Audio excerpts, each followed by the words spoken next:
If you thought the scariest thing about California was the rent or the taxes, I've got some bad news for you. Today, we're diving into 5 stories that'll make Antarctica look like a cozy resort.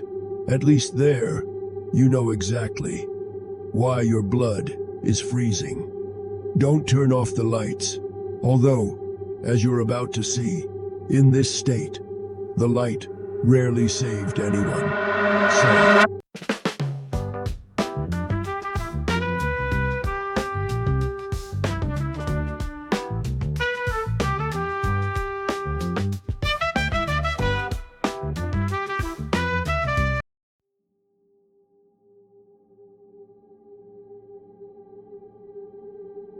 California, the state of sun, dreams. But behind this facade lies another story. This facade lies another story. Today we walk the dark side. 5 points, 5 stories. Let's start with the greatest mystery.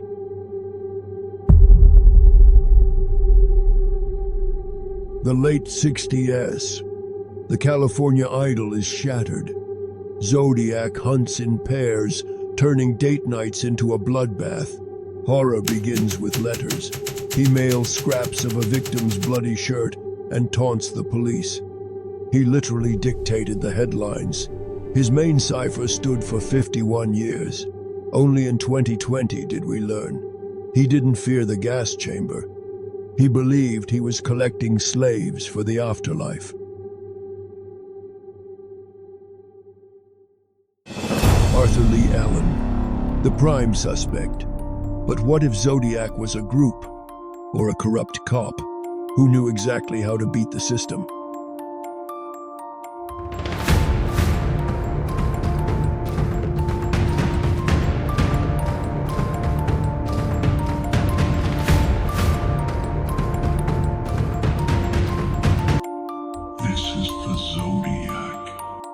He called live TV shows and breathed into the phones of survivors. He was everywhere and nowhere. These are his first victims. A couple. He chose couples. The case is open. Rumor says his DNA is in the database. Are you ready to find out it was your neighbor all along? To truly feel the chilling darkness of the Cecil Hotel, you have to forget the bright neon lights of modern-day Los Angeles. Imagine the year 1924.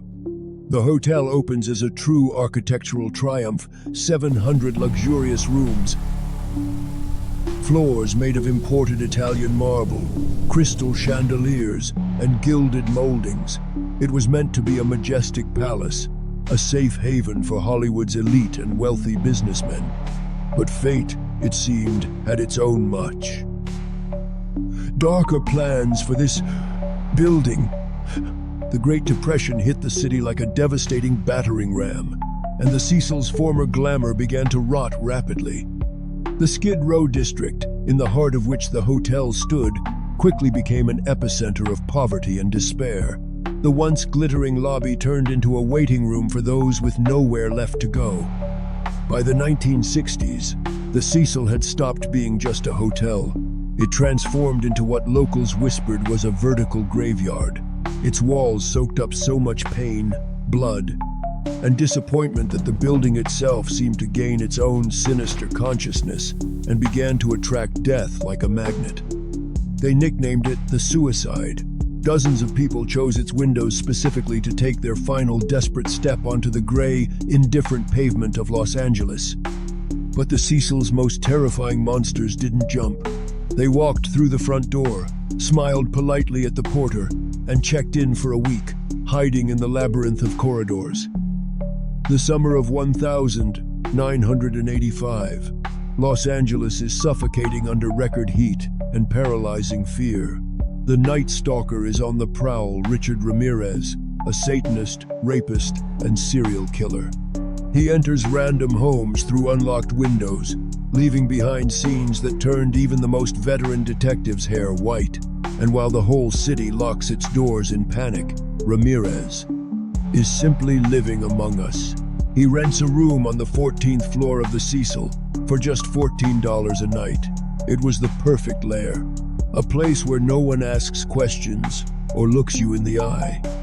Imagine for a moment, you step into the hotel's cramped, creaking elevator. Standing next to you is a tall, gaunt man with sunken cheeks. He smells of sweat, cheap cigarettes, and something else, something metallic, sickeningly sweet.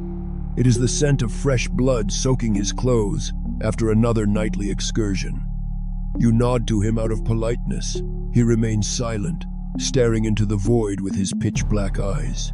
You step off at your floor, never knowing you just brushed shoulders with the embodiment of hell. Ramirez would calmly walk into the alley, toss blood-stained items into a dumpster, and return to the lobby in his underwear, passing the sleepy security guards. In the Cecil, this was considered normal. The building knew how to keep its guests' secrets, no matter how monstrous they were. Decades passed, but the building was never cleansed of its past. In 2013, the story of the Cecil reached a peak of mystical surrealism. A Canadian student, Elisa Lam, vanishes without a trace, leaving behind nothing but a strange, haunting elevator recording. You have all likely seen it. She hides in the corner of the cab, frantically presses buttons, gestures, and talks to someone we cannot see. She looks mortally terrified, or guided by an unknown force. 2 weeks of searching yielded no results, and meanwhile, guests began to complain about the water. It flowed from the taps in a thin brown trickle and had a strange, sweet taste. People brushed their teeth with this water, washed their faces, and drank it, unaware of the nightmare on the roof. It took 19 days for a worker to open one of the steel tanks. Elisa was there, trapped in a tomb of icy water. But here is what haunts investigators. The tank hatch was closed. It is so heavy that even a grown man struggles to move it. How could a fragile girl climb inside and tightly close the lid behind her? Over the decades, these walls have witnessed a lot, from the despair of the Great Depression to the bloody trails of serial killers. People sought shelter here, but found death instead. Starting in the 1930s, a wave of suicides swept through the hotel. In 1944, 19-year-old Dorothy Purcell threw her newborn from a window. And in 1962, a woman's fall not only ended her own life, but also killed a random passerby below. In 1991, Austrian strangler Jack Unterweger stayed here, but there were also those whose deaths remained questions without answers. The legendary Elizabeth Short, the Black Dahlia, at the Cecil's Bar in 1947, and Goldie Osgood, brutally murdered in 1964. Their murders were never solved. So, how many in total? Throughout the hotel's history, more than 80 deaths have been officially recorded. Among them are dozens of suicides, unsolved murders, and simply mysterious disappearances.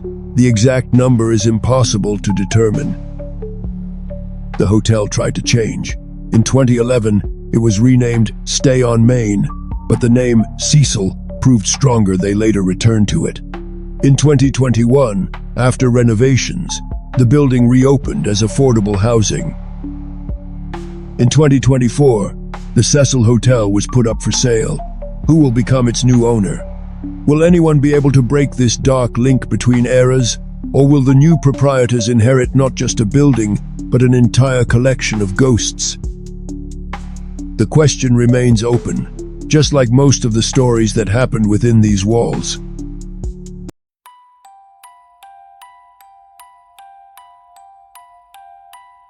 The late 60s in California were supposed to be a golden era, a time of endless summer, freedom, and all-consuming love.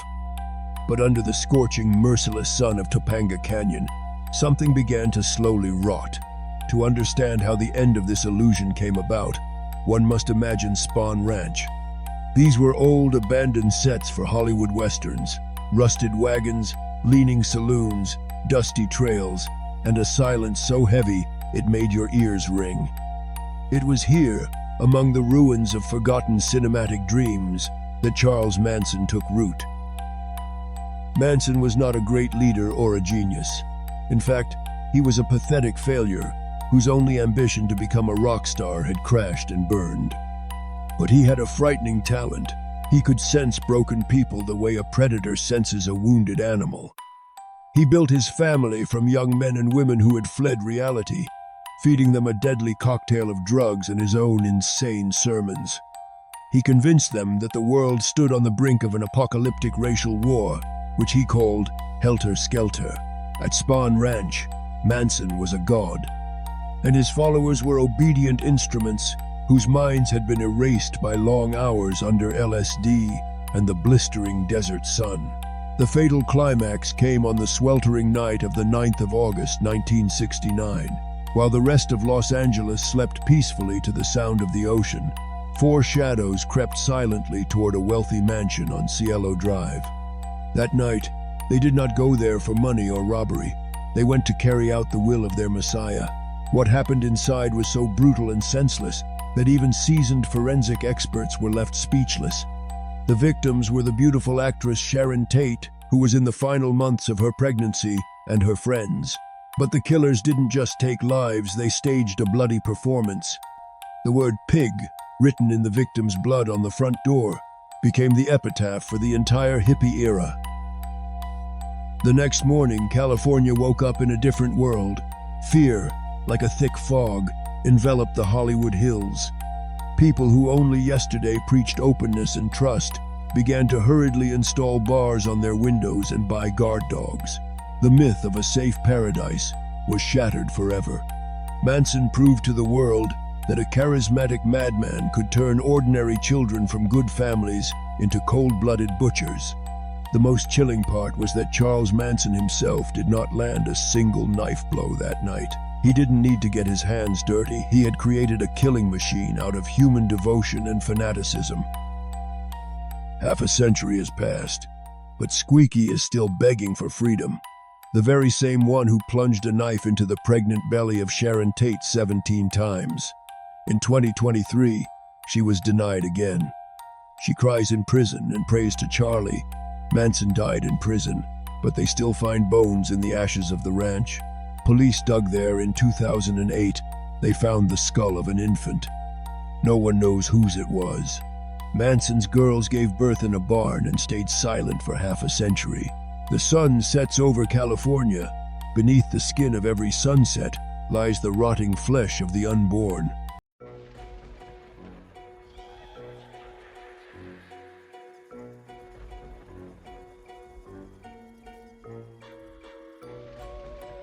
The Winchester House. A woman built a house for 38 years. What they found in the basement shocked everyone. In San Jose, nestled among sleepy neighborhoods, stands a house that was built for 38 years without a single day's pause. Around the clock, to the ringing of hammers, this building grew like a malignant tumor. But it was not merely the whim of a wealthy widow. Sarah Winchester, heiress to a firearm fortune, believed she was haunted by the ghosts of those killed by the Winchester rifle. Yet the truth is even darker. Spiritualists told her she was atoning not only for the deaths of strangers, but also for a curse in her own blood. They say her only daughter, Annie, died of wasting in infancy because her wet nurse was drunk. The hungry ghost of the little girl was supposedly the first to appear to Sarah, scratching the walls of her bedroom. A medium prophesied, "As long as the walls rise, you live. The moment the hammer falls silent, the ghosts will take you." So Sarah began constructing her labyrinth. Step inside, and you instantly lose your bearings. Staircases dead-end into ceilings. Doors swing open onto empty space, offering a fall onto sharp stones. But something else is more shocking. Room, no, 44. This chamber has been locked for 100 years. Rumors say Sarah didn't just hold seances there to communicate with spirits, but to feed them. Tour guides whisper that within the walls of this room are entombed the skeletons of small animals, cats, and dogs that served as guides for the dead. But once, human bones were also found in a wall, possibly a workman who accidentally saw too much and was walled up alive, so his spirit would forever guard the mistress's peace. Sarah believed in the power of the number 13. So throughout the house there are 13 windows and 13 steps on staircases. But one detail makes your blood run cold. The house has 13 bathrooms, and all have luxurious finishes, except one. In the unfinished bathtub, legend has it, Sarah once saw the reflection not of her own face, but of a Confederate soldier shot with her rifle. Horrified, she ordered the room sealed, but the sound of dripping water can still be heard from within. The most terrifying thing in this house isn't the stairs, but the eye of the wind, a tower with multicolored glass panes that defies the laws of physics. On perfectly still days, a hurricane howls inside it. Paranormal researchers detect infrasound there, known to cause hallucinations. One night, a group of urban explorers snuck in and swore they saw the glass panes morph into faces, screaming in terror. When Sarah died in her sleep in 1922, the carpenters dropped their tools instantly, leaving nails half-hammered. But there are reports that a week after her funeral, neighbors saw a light in her bedroom window. Police were called, but found no one inside, though on the floor were damp, bare footprints leading to a staircase that ends in midair. Today it's a museum, but it feels alive. Visitors complain of inexplicable dread in Annie's room, the nursery, and that their photos come out overexposed, as if someone breathed into the lens.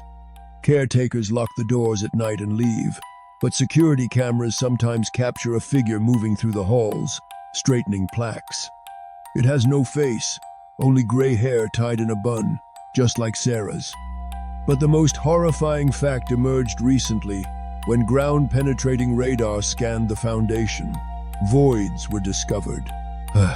Beneath the house, an entire floor that doesn't appear on any blueprint. There's no entrance, only a bricked-up crawl space in the basement. What did Sarah Winchester build down there?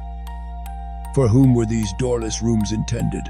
Perhaps for those who come not from above, but from below. The Winchester house is not merely a monument to guilt. It is a place where a woman tried to imprison hell within architecture, but instead built a gateway leading deep into the earth. And the hammering continues at night, because a construction project born of madness never truly ends. The circle is closed. 5 sins, 5 souls, 5 stories that will keep you awake. You wanted entertainment? You got it. Only now, the viewer is you, and your story is just beginning. Listen,